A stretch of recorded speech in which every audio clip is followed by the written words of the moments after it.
Hi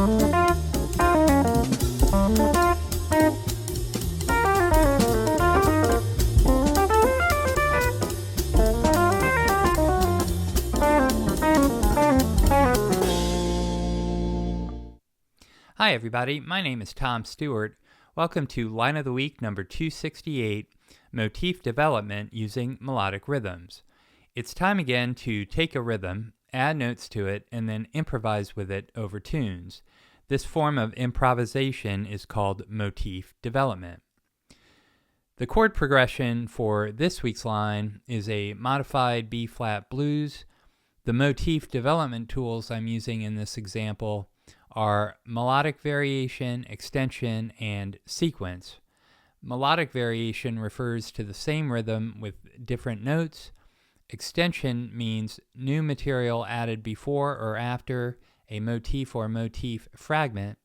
Sequence means repeating rhythm, melody, or melodic curve for the purpose of creating continuity. Before I get to the line of the week, and so we're all on the same page, here are the chords to the progression. The chords are B-flat major, D-flat major, B-flat major, D-flat major, E-flat 7 for 2 measures, B-flat major, D minor 7, G7, C minor 7, F7, B-flat major, D-flat major, C minor 7, F7. Here are the chord scales I'm using for this week's line. The chord scales are useful because they contain chord tones and agreeable tensions. I use the notes from this chord sound to form shapes on the fretboard. I use notes from these shapes, often resolving non-harmonic tones by half step at or near the point of chord change. You can use any vocabulary you prefer because the focus here is on melodic rhythms and motif development. You could use chord tones, guide tones, chord scales, or a combination.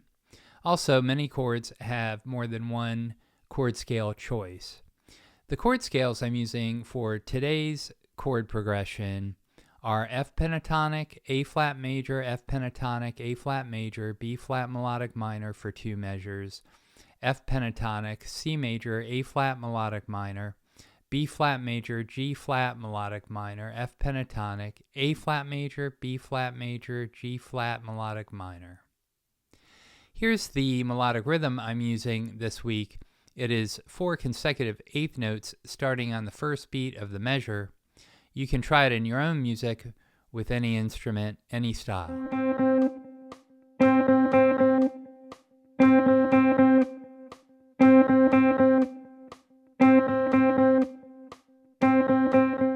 Here's the line of the week with guitar pro backing to make sure I'm getting the notes and the rhythm accurate.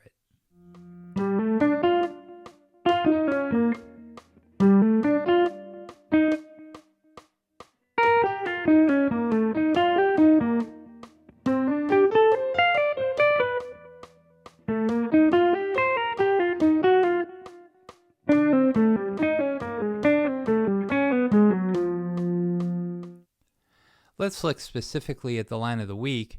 In measure 1, circled in red, there's the original motif, meaning the melodic rhythm with notes that fit the harmony.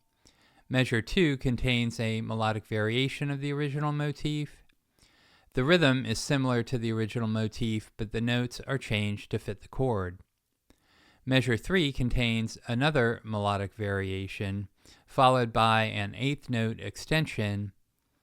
Measure 4 contains rest. Measure 5 begins with a melodic variation of the original motif, followed by an extension of a series of eighth notes. Measure 7 also begins with a melodic variation of the original motif, followed by an extension of eighth notes. Measure 9 begins with a melodic variation, followed by an extension in measure 10. In measures 11 and 12, a melodic variation of the original motif is repeated 4 times to create a sequence. The sequence is followed by a whole note extension in measure 13 to end the line. Let me shift gears and ask you to head over to my website, stewartjazz.com, where you will find an instructional video which deals with the fingerstyle shapes I use. All my major, pentatonic, melodic minor, and diminished shapes are included in the video and associated PDF files. The files contain regular notation, tab, left-hand fingering, right-hand fingering, hammer-ons, and pull-offs. The video and files are $10, and your purchase helps to support the channel. So that's all for this week. Take the melodic rhythm and see what you can do with it in your own music. Thank you very much for watching, and we'll see you next week.